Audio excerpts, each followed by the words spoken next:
અત્યારે દીનાબેન છે ને એ કાયમી આ દીકરીઓની સેવામાં હોય છે, પછી એને કોઈ પ્રત્યે રાગદ્વેષ નથી, બધાને સેવા કરવાની, મદદ કરવાની, અને આ દીકરીઓ નાસ્તો કરે. વિશ્વાબેન, દીનાબેનનું કામ કેવું છે?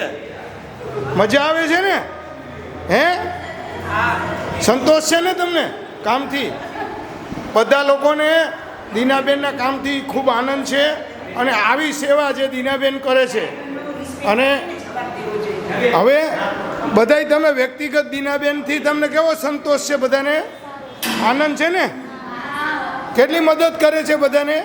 આઈટીઆઈ લેવા મૂકવાની, તમારી એક એક નાની વાતની પ્રતીક્ષા, કાળજી લેશે ને?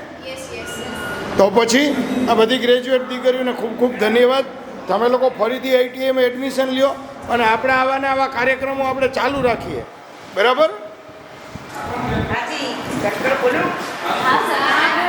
થેન્ક યુ બેટા. હો, તમારા માટે પ્રયત્ન કરે છે, તમને બસ મળે એના માટે સર કેટલા હાઈ લેવલે ગયા છે. હમણાં ટોપરાણી સાહેબ આવવાના છે, કલેક્ટર સાહેબના ખાસ છે આયોજન અધિકારી. 12 વાગે હજુ એનું તમારે કાર્યક્રમ એટેન્ડ કરવાનો છે. અને